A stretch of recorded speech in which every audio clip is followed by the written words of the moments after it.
मैंने जो कहा वह आखिरकार सही निकला।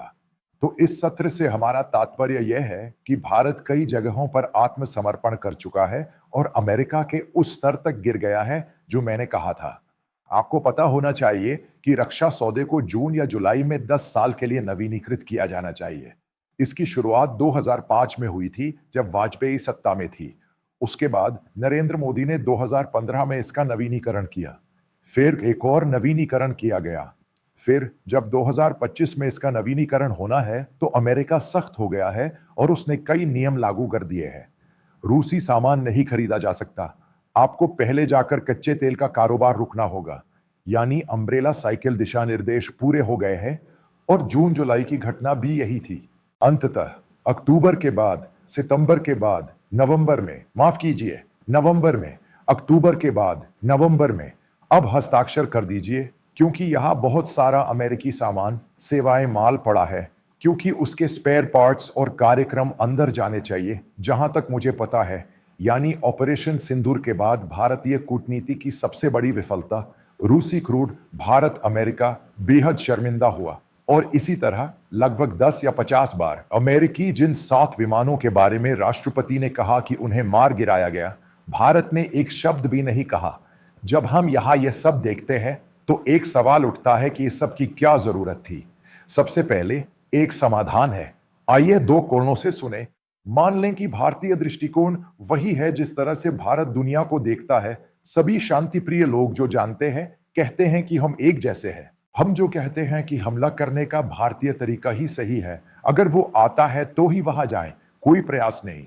हम एक बड़ी वैश्विक शक्ति है, चाहे हम अमेरिका के साथ हों या रूस के साथ। भारत की हमेशा एक समान दूरी रहती है। अमेरिका का बैन कहता है कि ऐसा नहीं है। जब आप अमेरिका के बारे में सोचते हैं तो अमेरिका का प्रभुत्व, शांति वहां नहीं है, शक्ति वहां है। यह मध्य पूर्व या एशिया ओशिनिया अफ्रीका है। आधार कहां थे? अमेरिका के लिए लगभग 88 आधार। यदि आप कहते हैं कि ये लगभग 30 मिनट है, अमेरिका का कहना है कि ये अमेरिका के लिए दुनिया में कहीं भी बमबारी करने के लिए पर्याप्त है। वे कई देशों को नियंत्रित करते हैं, उनके नियंत्रण का तरीका आसान है। ठीक है, वह देश जो नियंत्रण स्तर तक जाता है, वह देश जो प्रभुत्व में जाता है, यूरोप उनके हाथ में है, अफ्रीका उनके हाथ में है, अरब उनके हाथ में है। इसलिए जाकर उनसे मत लड़ो। मैं ये नहीं कह रहा हूं कि कूटनीति दूसरी चीज है जो यहां कई लोग कहते हैं। ये एक ऐसी चीज है जिसके बारे में हमारे दोस्तों ने बात करने के लिए कहा। बहुत से लोग कहते हैं कि वह एक अच्छा इंसान है। वह बहुत सी बातें कहेगा। वह अप्रत्याशित है। वह एक पूर्वानुमानित व्यक्ति नहीं है। वह कल क्या कहेगा, वह भी बहुत सी बातें कहता है। ट्रू सोशल कोई आधिकारिक मीडिया नहीं है। सोशल अमेरिकन कोई निजी सार्वजनिक मंच नहीं है। उसका एक निजी सार्वजनिक मंच है। हमारे राजनेता उसकी बातों को क्यों नजरअंदाज करते हैं? जब मैं यह सवाल पूछता हूं तो बहुत से लोग जवाब नहीं देते। बस समझाइए। उसने 5-7 कहा, परवाह नहीं। उसने कहा उसकी परवाह करो। आप कुछ भी कह सकते हैं, बस इतना ही कहना काफी है। ट्रंप ने भी मध्यस्थता की थी। ये 2 देशों के बीच युद्ध है। ऑपरेशन सिंदूर भारत ने हासिल किया। नूरजहां ने आधार पर प्रहार किया और पाकिस्तान को सबक सिखाया। पूर्ण विस्तार तक जाना संभव नहीं था क्योंकि पाकिस्तान एक छद्म था। दूसरे शब्दों में, भारत ने हासिल किया। ठीक है, सभी ने इसे बहुत सरलता से और ऐसी भाषा में समझाया जो सभी समझते हैं। यह अक्सर भारतीय समाचार होता है। आखिरी वाले ने कहा कि बिल्कुल नया विमान मार गिराया गया। फायदा यह हुआ कि चीन ने असल में फ्रांसीसी विमान का सहारा लिया। रूसी विमान मार गिराया गया। चीनी विमान मार गिराया गया। चीनी विमान सबसे तेज है। अंदर ही अंदर किसी तरह की साजिश चल रही है। चीन को ऊपर उठाने, रूस को तबाह करने या फ्रांस को झटका देने की साजिश है। हो सकता है कि यह वैश्विक राजनीति की वजह से हो। फिर वो ना नहीं कहते। शायद वो ट्रंप को ट्रेनिंग दे रहे हैं। शायद ये अमेरिका की रणनीति है। वो F-35 को आगे बढ़ा रहे हैं। कम से कम उनके पास एक सौदा तो है। आप कहते हैं कि ये एक तरीका है। भारत जाल में ना फंसने की कोशिश कर रहा है। यहीं पर भारत की खुफिया एजेंसी जाल में फंसने से बचने की कोशिश कर रही है। कूटनीति इसी तरह चलती है। भारत नाकाम हो रहा है। उसके बाद मैं आपको बताऊंगा कि श्री नरेंद्र मोदी क्यों खाली हो गए हैं। हमें क्यों पता है कि हम इससे बचने की कोशिश कर रहे हैं। ट्रंप इसकी वजह क्यों है। हमें पता है कि हम ब्रिटेन को एक फॉरवर्ड कह रहे हैं। उनका तरीका ऐसा है, कोई चारा नहीं है। अमेरिका कच्चा तेल क्यों खरीद रहा है?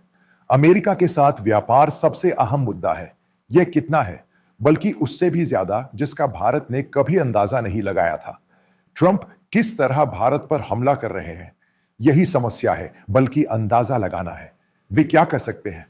फिर उनके साथ जो दल रखा गया है, उससे भारत का वैश्विक संबंध कितना खराब है, वहां क्या दबाया गया। मैं आपको बता दूं कि जो घटना अभी मेरे पास आई है, वह ट्रंप के लिए प्रतिष्ठा का बड़ा सवाल है। जिस घटना का विपक्ष यहां मजाक उड़ा रहा है, वह यह है कि कहा जा रहा है कि रूस एक हफ्ते में युद्ध खत्म कर देगा। एक हफ्ते पहले उन्होंने कहा था कि मेरे पास एक औपचारिक कार्ड है, वे एक हफ्ते में कार्ड पूरा कर देंगे। लेकिन पूरा ना हो पाने का मुख्य कारण यह है कि रूसी अर्थव्यवस्था को नुकसान होगा। रूसी अर्थव्यवस्था ने भारत और चीन में 10 अरब डॉलर का निवेश किया है। उनके मन में भारत चीन है, वह किसकी अर्थव्यवस्था है, इसे रोकना संभव नहीं था। यह एक बड़ी नाकामी है। कई हिस्से विषा एफएस, बस इतना ही। मैं आपको बता दूं, बात बस इतनी सी नहीं है, उससे भी ज्यादा कई कारण हैं। अगर ट्रंप और मोदी के बीच अच्छे संबंध होते तो मुझे नहीं लगता कि इस दंडात्मक टैरिफ और रूसी तेल से कोई समस्या होती। मुझे लगता है कि इसकी वजह यह है कि वह एक ऐसे व्यक्ति हैं जो व्यक्तिगत संबंधों को बहुत महत्व देते हैं, कूटनीति से भी ज्यादा। जब इन दोनों लोगों के बीच व्यक्तिगत मतभेद होते हैं तो पूरा मुद्दा एक एक करके सामने आता है। यही मेरा निष्कर्ष है। या H1B वीजा का मुद्दा यह दर्शाता है कि कच्चे तेल की त्रासदी इतनी बुरी है कि भारत इसे दिखाता है। कई बार कहा जाता है कि 7 विमान और 5 विमान गिर गए। वे पाकिस्तान को लाते हैं और इसे मंच पर घटित करवाते हैं। सच कहूं तो यह एक ऐसी घटना थी जिसे भारत आसानी से टाल सकता था। ट्रंप के आने के अगले महीने एक मेगा अभियान चला, दीवा को रोका जाएगा। उस समय जिस व्यक्ति ने कहा था कि H1B वीजा अमेरिका के लिए अच्छा है, अमेरिका की प्रतिभा के लिए अच्छा है, 6 महीने बाद वह बार बार यही कह रहा है क्योंकि भारत इसे कहीं भी क्यों पकड़ सकता है। इसे उस मुकाम पर पहुंचाया गया है। बेशक यह एक बड़ी नाकामी है, शायद इससे सीख लेनी चाहिए। यह शांति नहीं है, अमेरिका का प्रभुत्व है। वे प्रभुत्व कर सकते हैं, आप इसे देख सकते हैं। वे इसे कई तरीकों से पकड़ेंगे। ट्रंप शी जिनपिंग से मिलने वाले हैं और बाद में वो किंग जोंग से मिलेंगे, क्योंकि जहां तक मैं समझता हूं, यह मूल रूप से ट्रंप के लिए कुछ भी नहीं है। यह रूस और यूक्रेन युद्ध कोई मुद्दा नहीं है। यह मोदी और ट्रंप ही हैं जो समस्या है। चीन उनके लिए एक मुद्दा है।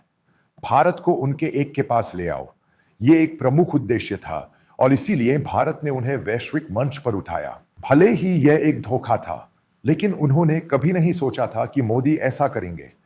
इसी बहाने जब मुझे H1B वीजा का मामला मिला तो एक जननेता जो मुझसे बहुत वरिष्ठ थे ने कहा, यह और कुछ नहीं, मोदी को वहां की शहरी जनता से मिल रहा समर्थन है। H1B वीजा इसी पर एक प्रहार है। फिर मोदी का फिल्म उद्योग में भी बहुत बड़ा प्रभाव है। फिल्म जगत में जो लोग मोदी का समर्थन करते हैं वो इसी के लिए ऐसा कर रहे हैं। 100% टैरिफ बढ़ोतरी और ऐसी ही तमाम घटनाएं। जब आप आखिरकार ये सब देखते हैं, हमने रूसी कच्चे तेल के मामले में आत्मसमर्पण कर दिया, हथियारों के मामले में आत्मसमर्पण कर दिया, हमने H1B वीजा के लिए अनुरोध किया और इसी तरह हमने ईरान द्वारा संचालित बंदरगाह को भी आत्मसमर्पण कर दिया। यानी हम भी पाकिस्तान जैसे ही थे। यह मूल रूप से हुआ सबसे बड़ा अपमान है।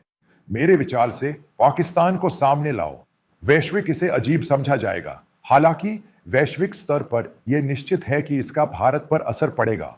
मैं आपको पहले बता दूं, आप देखते हैं कि सऊदी अरब ने पाकिस्तान के साथ समझौता कहाँ किया है। यानी यह एक सच्चाई है कि सऊदी अरब पाकिस्तान की आर्थिक मदद करेगा। अर्थशास्त्र की बात करें तो महत्वपूर्ण बात यह है कि एक तेल है, यानी उन्होंने सऊदी अरब को तेल दिया, उन्होंने बस उसमें एक क्रेडिट लाइन दी। थोड़ी देर बाद इतना देना ही काफी है, ठीक है। फिर दूसरे मंचों पर पाकिस्तान को भी आर्थिक रूप से ऋण दिया जाएगा। इसके बजाय भारत सऊदी अरब से सबसे ज्यादा बासमती चावल खरीदता है, जिसे भारत ने धीरे धीरे कम किया और पाकिस्तान को ज्यादा दिया। दूसरे, सऊदी अरब में काम करने वाले बांग्लादेशी सबसे ज्यादा हैं। दूसरे भारतीय है, थोड़े ज्यादा पाकिस्तानी लाते हैं। देखिए, मुझे समझ नहीं आ रहा, ऑपरेशन सिंदूर के बाद अगर सऊदी अरब कोई फैसला लेता है तो दूसरे अरब देश भी उसका पालन करेंगे। जीसीसी देश चीक्स की वजह से शक्तिशाली राष्ट्र है, एक तो इस्लामी राष्ट्र है। इन सब का कारण रोटी है। यह सब ट्रंप का प्रभाव है। हालांकि सऊदी अरब ने पाकिस्तान के साथ समझौता कर लिया है, लेकिन समझने वाली बात यह है कि ट्रंप को पता नहीं था यह एक बार नहीं होगा। समझ नहीं आया, उनके साथ ऐसा नहीं होगा। तो इन सब का कारण क्या है? क्या यह भारतीय कूटनीति की विफलता है? मेरे लिए यहां इतना कहना ही काफी है। मैं यह बताना चाहूंगा कि यह कहना एक बड़ी बात है कि भारत में यह निर्यात उद्योग एक संदर्भ है, क्योंकि मैं पिछले हफ्ते सूरत में था। मैंने सूरत में एक रिश्तेदार से पूछा कि पिछले 2 महीनों में क्या स्थिति रही है। पूरा टेक्स्ट उद्योग सूरत में है। वे हमें यह नहीं बता रहे हैं कि यूरोप में कितना हिस्सा है। हमें नहीं पता कि यूरोपीय बाजार का कितना प्रतिशत सबसे ज्यादा जा रहा है। अमेरिकी बाजार सबसे बड़ा नहीं है। यूरोप कहाँ है? यूरोप सबसे ज्यादा है। चीनी और वियतनामी लोग उनके कपड़े और परिधान सबसे ज्यादा खरीदते हैं, यानी जिससे बचना दिलचस्प है। यही सवाल है, क्योंकि यह व्यक्ति नौकरी जाने के बारे में सोचता है। और इसी तरह अगर कंपनी फिर से खुल भी जाए, अगर वह फिर से उसी स्तर पर पहुंचना चाहे तो काम आसान हो जाएगा और वैलिक्स पर भी विचार किया जाएगा। वे पहले ही फैक्ट्री बंद कर चुके हैं और पूरी ताकत से वापस आ गए हैं। मूल रूप से यह बहुत ही मोदी ने कभी नहीं सोचा था कि ट्रंप ऐसा करेंगे। यही इसका मुख्य कारण है। अंदर ही अंदर कहना काफी था। ट्रंप ने हस्तक्षेप किया और इसे रोक दिया। बेंजामिन नेतन्याहू ने एक इजरायली अखबार को दिए इंटरव्यू में यही कहा था। भारतीय दूत आए और उनसे मिले। देखने के बाद नेतन्याहू ने उस आदमी से कहा कि उसे पहले ट्रंप से निपटना सीखना चाहिए। पहले ये समझ लो। नेतन्याहू ने कहा, मैं तुम्हें इसका सबसे बड़ा सबूत बताता हूं। मैंने इजरायली संसद में बेंजामिन नेतन्याहू का भाषण सुना है। अमेरिका के इतिहास में किसी भी राष्ट्रपति ने इजराइल का इस तरह से पालन नहीं किया है। एक शब्द में घरेलू, हम घरेलू राजनीति से नहीं निपटते। एक शब्द में यह खत्म हो गया है। यह सब व्यापार और व्यवसाय के बारे में है। बस इसी के बारे में है। कुछ मांगना समय की बर्बादी है। ट्रंप ने क्या कहा?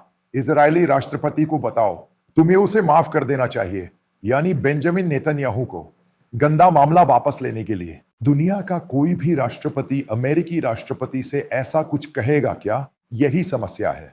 यही बुनियादी समझ है। हमें उसके साथ कैसे व्यवहार करना चाहिए, क्योंकि वह बहुत चालाक व्यक्ति है। वह बहुत तीखा बोलता है और जो चाहे कह देता है। वह अप्रत्याशित है। वह बहुत चालाक है। मोदी अगर अपनी मर्जी से आई लव मोदी भी लिख दे तो भी वो साबरमती आकर दिखा देंगे। नमस्ते, वो ऐसे नहीं है। वो तो असली बिजनेसमैन है। उसे कहीं ना कहीं एक पद की जरूरत है। उसे एक पद की जरूरत है। उसे ये मिल गया होगा। अगर उसे ये नहीं मिला तो उसने इस मोदी को नहीं चलाया। उसने नहीं चलाया जब मंत्री ने मिस्र में वह भाषण दिया। मोदी अब दिल्ली से बाहर भी नहीं जा पा रहे हैं। यहां एक अंतर है, लेकिन वह इसे उस स्तर तक क्यों लाए, ये भारत के लिए महत्वपूर्ण है। इसी तरह वह कुरिया गए और इस व्यापार से संबंधित कुछ परिणाम लाए। उन्होंने 10 मिनट में सौदे पर हस्ताक्षर किए। इसमें केवल कुछ मिनट लगे। उसने बहुत पैसा खो दिया। उसने एक खेल खेला। जापान ने पहले हस्ताक्षर किए। कोई समस्या नहीं। यहां समस्या क्या है? अब वह कहता है 15-16। मैंने ट्रंप की कही हर बात मान ली। मैं इसे समझ गया और फिर उसे सारे कागज मिल गए। उसे अपने पैसे, तेल या उनके पैसे के लिए रूस की जरूरत नहीं है। यह कोई नीति नहीं है। सबसे बड़ा समय भारत की अंतर्राष्ट्रीय छवि का है। बुरी तरह क्षतिग्रस्त, बुरी तरह क्षतिग्रस्त, बेहद गहरा। क्या इससे उबरना नामुमकिन है? यानी एक लाइलाज कैंसर मरीज के निदान के बाद यह कैसे हुआ? सच तो यह है कि आप वेंटिलेटर पर गए क्योंकि आप वेंटिलेटर पर गए थे। इसीलिए प्रधानमंत्री बाहर नहीं जाते। अब मूल रूप से अंतर्राष्ट्रीय दूत और राष्ट्रपति भारत आते हैं। यह ऐसा समय है जब कितने लोग यहां आते हैं? मोदी पिछले 3 महीनों से बाहर नहीं गए हैं। वे एससीए बैठक के लिए चीन गए थे और उसके बाद कहीं नहीं गए। चीन में जिस बैठक में वे गए थे, एक भयानक भूल बना दिया, क्योंकि वहां जिस हाथ ने हाथ पकड़ा था वह मंच पर पुतिन का हाथ थामे हुए था। पुतिन कौन है? इतने लोगों को मारने वाला देश। और चीन है कोविड के सिलसिले में पूरी दुनिया में लोगों को मारने वाला देश। वो देश जिसने कहा कि भारत ही है जो जाकर उनका हाथ थामता है। वो कौन सा देश था जिसके लिए ऑपरेशन सिंदूर इतनी दिलदार थी? क्या वो चीन नहीं है? उसी तरह से एक अंतरराष्ट्रीय मीडिया, मैं एक ग्रुप में हूं, यहां एक व्हाट्सएप ग्रुप में। तो उस ग्रुप में एक भारतीय ने लिखा, वो मिसाइल कौन है जिसने भारत के इतने विमान नष्ट कर दिए? चीन है और मोदी ने जाकर उसका हाथ थाम लिया। हाँ, वो भारतीय पत्रकार मोदी का बहुत बड़ा फैन है। सच कहूं तो ये एक-एक करके नुकसान है। उसने किसका कितना नुकसान किया। इसी तरह रूस यूक्रेन से जुड़ा मुद्दा, सभी यूरोपीय देश अमेरिका के पीछे पड़े हैं। इस युद्ध को रोकना सही है। उस समय भारत ने कहा था, हम इतने के बाद रुकेंगे। अब हम नहीं रुकेंगे। ये हमारी मर्जी है। कुछ कहने की जरूरत नहीं है। भारत हमेशा से युद्ध के खिलाफ रहा है। पहले दिन ही यूक्रेन युद्ध के दौरान भारतीय प्रधानमंत्री ने पुतिन से कहा था कि हम युद्ध के खिलाफ हैं। जिस तरह से वो इस जंग को हवा दे रहे हैं, वो बदल गया है। कुछ कहने की क्या जरूरत है? हम रोकेंगे। हम इसे इतने दिनों तक रोकेंगे। बिना कहे एक सुबह जब सब आश्वासन देकर अंदर चले जाएंगे, एक बार ये रुक जाएगा तो भारत कोई समस्या नहीं रह जाएगा।